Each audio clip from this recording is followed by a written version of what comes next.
Il était jeune, beau, doué à l'arc comme peu d'hommes. Son nom, Actéon. Il venait d'une lignée noble, petit-fils du dieu Apollon. Le sang divin coulait dans ses veines. Son mentor n'était autre que Chiron, le centaure légendaire. Maître des héros, éducateur des demi-dieux. C'est lui qui fit d'Actéon un chasseur d'exception. Il traquait seul, souvent à l'écart de ses compagnons. Trop bruyant, trop maladroit, disait-il. Les proies fuyaient à leur approche. Lui préférait le silence. Un jour d'été, sous un soleil implacable, Actéon marchait en forêt. Il entendit un filet d'eau couler entre les pierres, une source. Il s'en approcha assoiffé.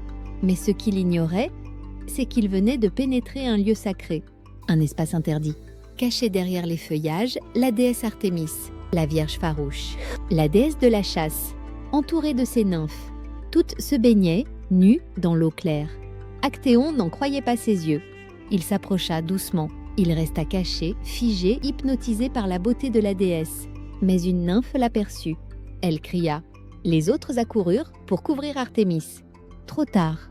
Le regard d'Actéon avait déjà souillé le tabou. La déesse se leva furieuse, son visage brûlant de colère. Elle s'adressa à lui d'une voix glaciale. « Tu as vu ce que tu n'aurais jamais dû voir. Tu en payeras le prix. » Elle prit de l'eau dans sa main et la jeta au visage d'Actéon. Il sentit immédiatement son corps se transformer. Des bois poussèrent sur son front. Ses bras se couvrirent de fourrure.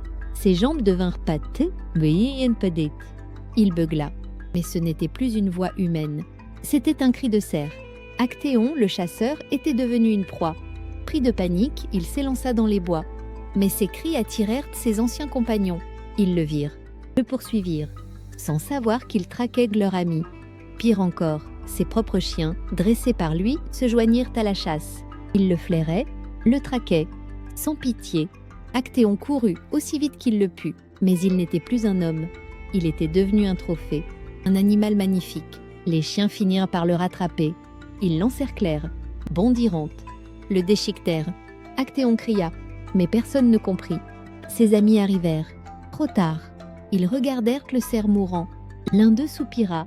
Quel dommage qu'Actéon ne soit pas là pour voir ça. C'est le plus beau gibier qu'on ait jamais chassé. Silence. Le corps gît au sol, les bois tachés de sang. Et dans les yeux du cerf, il reste une étincelle d'humanité. Morale du mythe. Il y a des lieux qu'on ne doit jamais franchir. Et certaines vérités ne sont pas faites pour être vues. Ce qu'on chasse peut finir par nous dévorer.